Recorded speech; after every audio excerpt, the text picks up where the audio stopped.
call the meeting to order. We have roll call, please. Mr. Schrader. Here. Mrs. Schatzinger. Here. Mr. Hanson. Mr. Gallup. Here. Mrs. Kane. Here. Mr. Gatsky. Here. Mr. Wirch. Here. Mr. Split. Here. We have a quorum.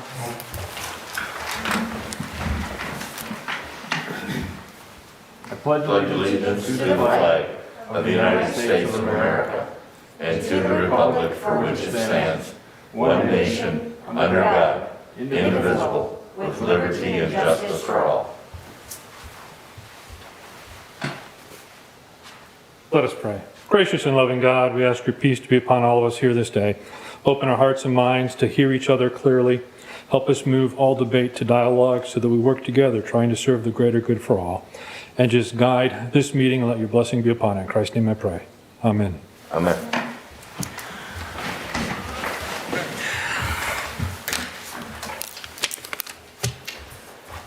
All right. Is there a motion to approve tonight's agenda? So moved. Second. Moved by Paige, seconded by John. Split. Two Johns now, I gotta remember that. Any discussion? Hearing none, all those in favor say aye. Aye. Opposed? That is approved. No public comment? All right. Moving on to accepting the informal reports from standing committees and staff. Is there a motion to approve those as published? Move to approve, but I'd like to pull number 3 real quick. Number 3. So the motion is to approve the list pulling number 3. Is there a second? Second. Heard Jolene on the second. All those in favor of approving the list except for number 3, say aye. Aye. Opposed? Those are approved. Number 3, Jim? Just a little quick PSA. Every year, number of calls keeps going up more and more. December, January. Please do check your neighbors. Snow blowing, drifting. Please check your furnace vents. Check your neighbor's furnace vents. Elderly, people that may not be able to do it themselves.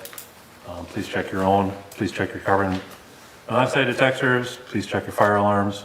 Make sure everything's in working order so we don't have any issues. So just kind of always a PSA we try to get out there for everybody in the community. And in light of I'll approve number 3. And in light of that, just to add to that, due to recent stories coming out of New York City, if you're using space heaters, make sure that they are being used properly and safely. Is there a second to approve item 3? Second. Second by Paige. All those in favor say aye. Aye. Opposed? Those are all approved then. Moving on to the consent calendar, only one item there. Is there a motion to approve consent calendar? Move to approve. Second. Moved by Al, seconded by David. Any discussion? Hearing none. All those in favor of approving the consent calendar say aye. Aye. Opposed? Very good. Moving on to the action items. First item tonight is Sage Dining Service at Ripon College. This is to change the agent. Is this for a liquor license or? Yes? Okay. So changing the agent for a liquor license at Ripon College to Alexander C. What's? Okay, thank you. Is there a discussion or a motion to approve that change of agent? Motion to approve. Second. Moved by Paige, second by Jolene. Any discussion? Hearing none. All those in favor say aye. Aye. Opposed? That is approved. Next item is a payment request for Vermont Street Parkway Terrace reconstruction. Any notes on this one? So this is pay application number 4. We are a little over budget on the project, mostly due to, I believe it is granular fill came in way more than what we had. So that's the main driving force behind that. Other than that, things are locked down for the winter, and I don't know if there's anything else to report, Mike, but pretty much on pace and to get it done early next year with paving, so.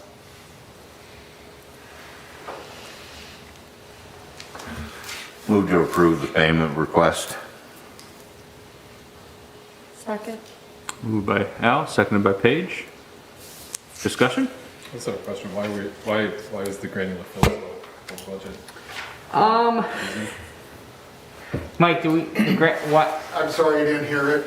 Why is the granular fill so much higher? Is it more than expected, or is it just cost of materials? Why is it what? The granular fill, he's saying that was what's over budget. Yeah, he underestimated a little bit, the engineer, but he made up for the sand that went in, so we reduced some of the base. Being so thick, he went a little bit more in there, but it still ended up being a little bit over. Okay. That's how I understand it. Okay. Thank you. And the other one is, as long as I'm here, is the decision to not apply the finish coat was a good one. This year, because the pavement got too cold, they did mound up around the sewer manholes and things, and those just peeled right off. A lot of them just peeled right off with the plows and stuff. So that is a good decision to complete that, I guess this year already. So I just wanted to throw that out there. John? Did you say how much it went over? I don't know what you said. I didn't hear it if you did, I'm sorry. I did not. yeah, so where is it?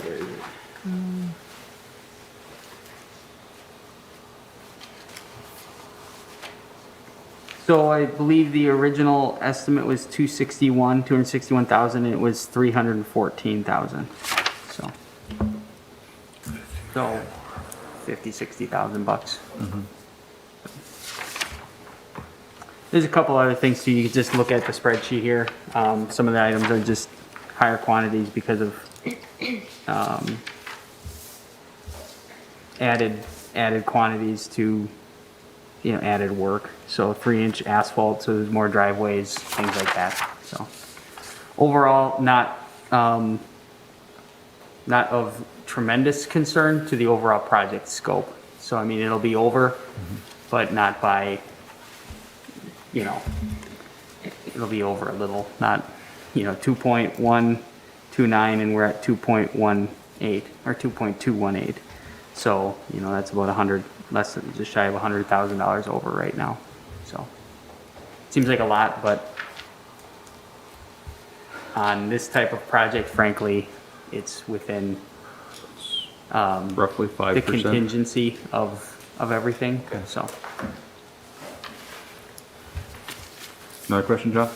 That was, my question was gonna be like, is that a common, I mean, are we within the parameters of plus or minus but? Yeah, we're not, the project's not over. Obviously too, we have retainage and all of that kind of stuff. This was obviously a big project and you never know until you get in there too, and things do change, whether it's the base and you need to add more, or if you hit soft spots, there's always that chance. So being in the 5 to 10% window of the actual bid is really good. So. Any further questions or discussion? Maybe for everyone to be aware of too, that is listening, when it is over budget, and in this case it was shared that it is within what's typical of a project this size, where do those extra funds come from? So obviously this project has multiple funding mechanisms. There's grant fund, then there's also clean water, safe drinking water loan funds, and then TIF funds. So those funds will likely be spilled over and put into the long-term borrowing for this project that would then be supported by water sewer revenue. But a few months ago, we also passed the TIF resolution to use TIF increment to help pay for this. So this will go on to the longer-term debt portion of the project and be paid for by those resources. Further questions or discussion?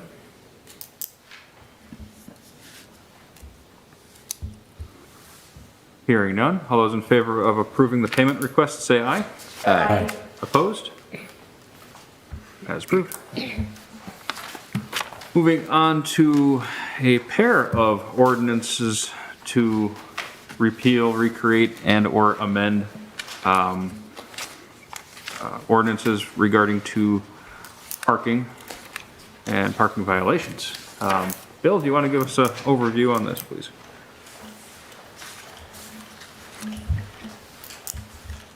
So we were in the process of going through and reviewing some ordinances, and there were some portions of the parking ordinance that caught our eye that needed to be addressed. Basically, it's just out-of-date language in terms of what our current practices are and the fines associated with our parking enforcement. So the first one, we're eliminating a section that talks about the increases up to $50 and then $50 fines for each violation after the third offense. We don't do that anymore. That's language from, I believe, the 1980s or so. So that needs to be withdrawn out of the first one. So we're cleaning that section up on the First Amendment. And then the second portion, again, some language stuff that just needs to be cleaned up. There was some language actually that was included in the ordinance that talked about the chief issuing a warrant for failure to pay fines on parking violations and imprisonment up to in the county jail for more than 30 days.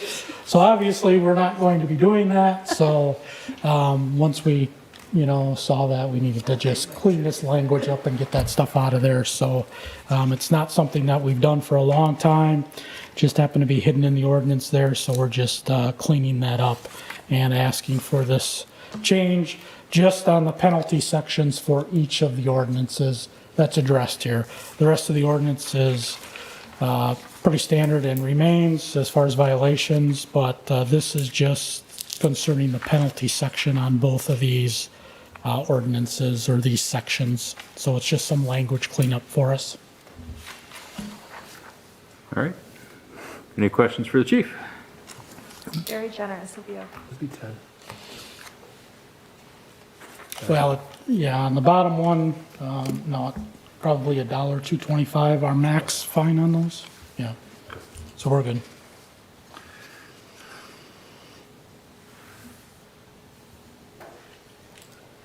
All right, so we'll take these one at a time. First one is the ordinance to repeal and recreate Chapter 13.20, parking of the municipal code. Is there a motion to approve this ordinance, repeal and recreation? Motion to approve. Second. Moved by John Split, seconded by David. Any discussion on this one? Hearing none. All those in favor say aye. Aye. Opposed? That is approved. On the other one, the ordinance to amend Chapter 13.40, penalty and subsection 13.40.020, parking violations of the municipal code. Is there a motion to approve this one? Motion to approve. Second. Moved by Paige, seconded by David. Any discussion on this one? Hearing none. All those in favor say aye. Aye. Opposed? That one is approved. All right, moving on to project updates and staff reports. Adam? So you have my staff report for January. We, staff have been working on kind of restarting after the holidays. So we're back up after some time off and kind of beginning to lay the groundwork for the rest of the year. Things that were budgeted for, projects, priorities.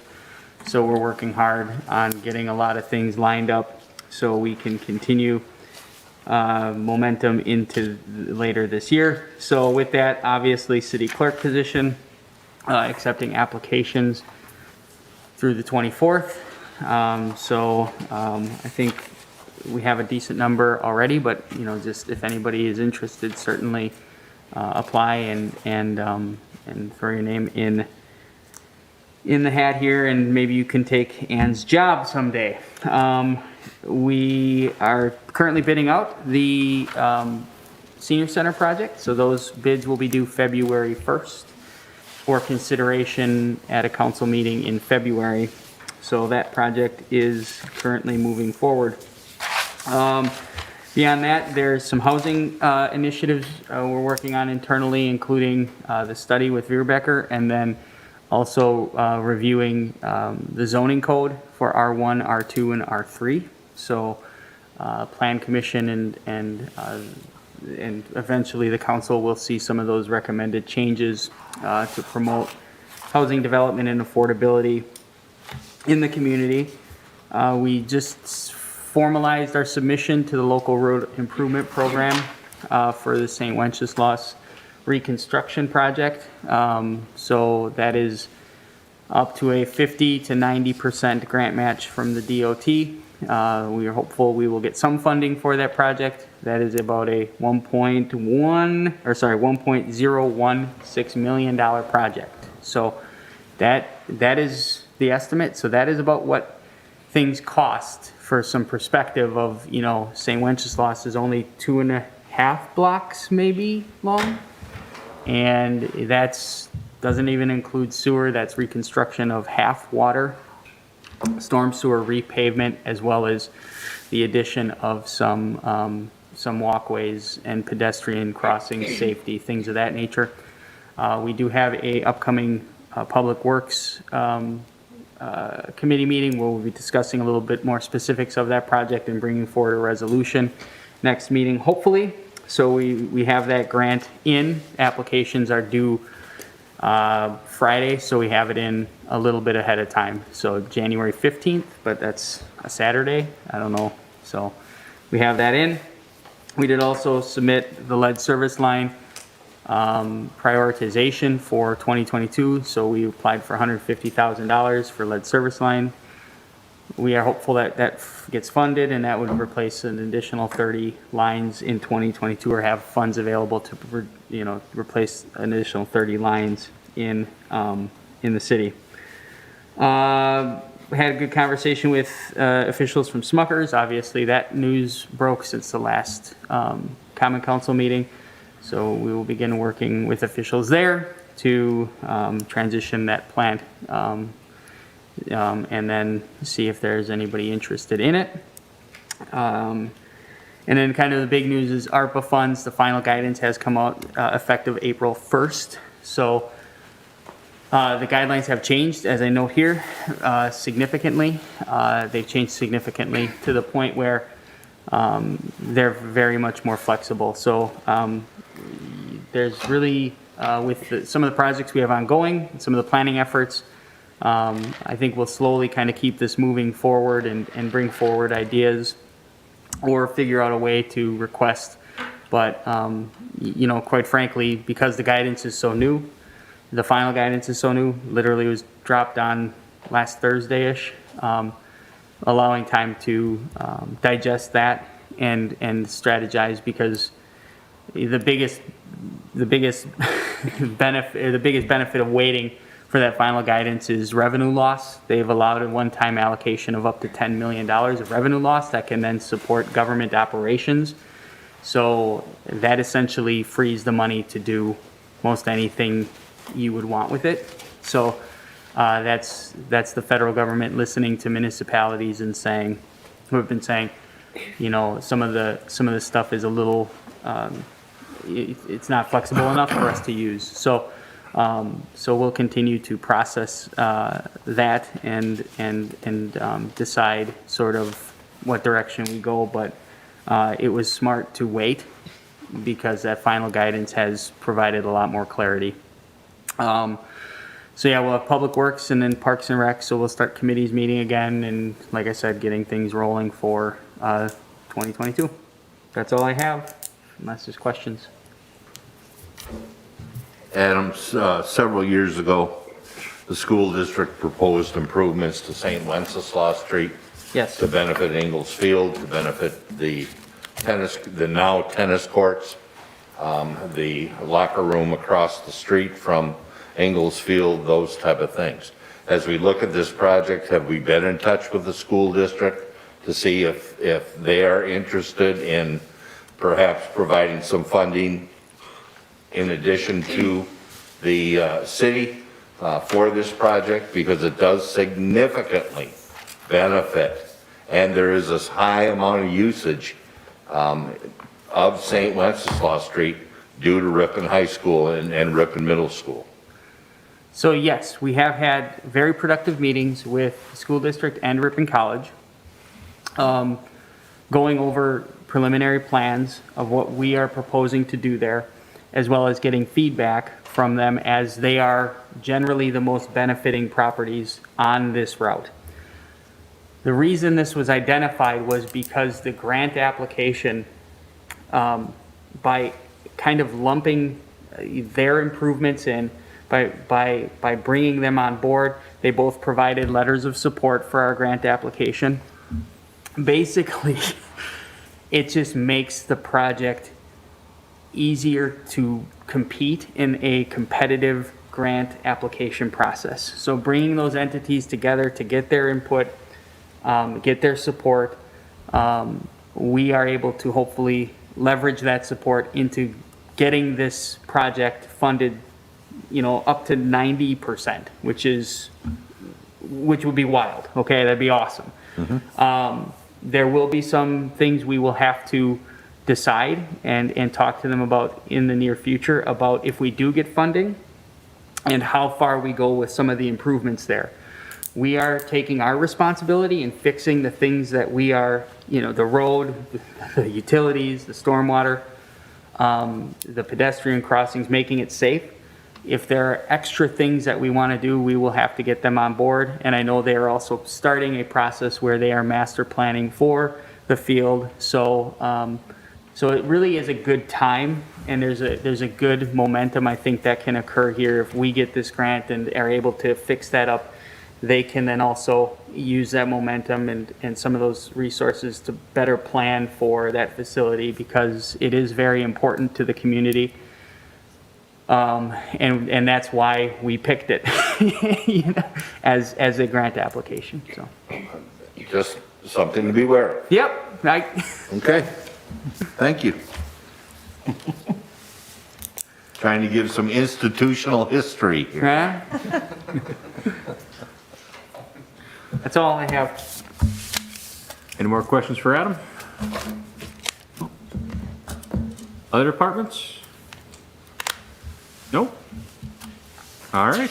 The only comments that I have tonight are just to certainly do everything in your power to protect yourself. The new variant on COVID is brutal. Weekend numbers for the state were over 30,000 new cases over just this weekend. So be careful. Do everything you can to protect yourself and your loved ones. Otherwise, that's all I have. Any comments or future agenda items from council members? Hearing none, is there a motion for adjournment? Motion to adjourn. Let him have it. I'll second. Okay. Moved by David, second by Paige. All those in favor say aye. Aye. Opposed? We're adjourned at 7:25.